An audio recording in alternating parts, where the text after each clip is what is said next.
Les éditions Tellem présentent un enregistrement intégral de Princesse des eaux, La clé obsidienne, tome 2, de Cindy Van Wilder Zanetti.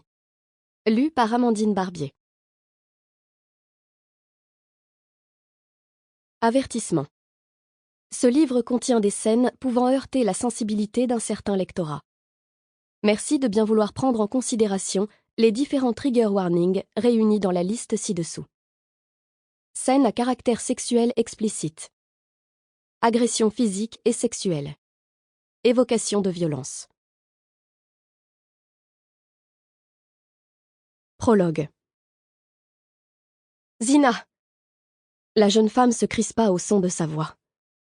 Le cœur battant à tout rompre dans sa poitrine, Asher la vit s'immobiliser avant de lentement se retourner vers lui. Autour d'eux, la salle était plongée dans le chaos le plus total. Les courtisans fuyaient les gradins avec précipitation. Certains se réunissaient sur l'estrade autour du corps d'Apatli. D'autres, plus nombreux, préféraient regagner leurs appartements en toute hâte. La peur se lisait sur leurs visages. L'effroi les faisait trembler. Les relents de sang versés sur le sable de l'arène se mélangeaient aux 1001 parfums de la foule, en un amalgame donnant le haut le cœur. Des cris, des pleurs, des plaintes aussi éclataient sous le haut plafond de la pièce.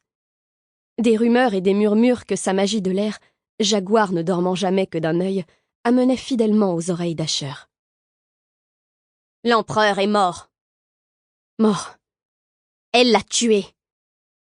Je sais qu'elle en est responsable.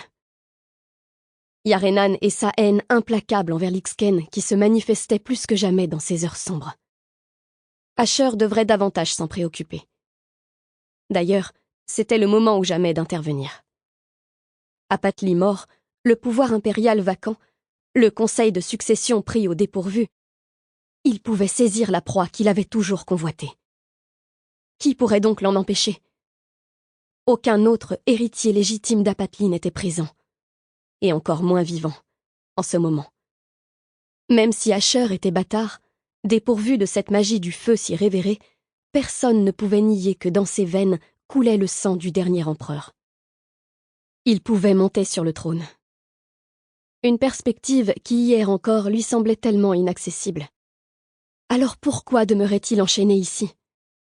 Son regard rivé sur Zina. Tous ses sens focalisés sur la jeune femme, son souffle haché se bloquant dans sa poitrine, son visage marqué par les épreuves et le combat qui venait de se terminer. Une marque sombre balafrait la base de son cou, preuve indiscutable que le flamboyant avait tenté d'anéantir Zina. Sample complete. Ready to continue?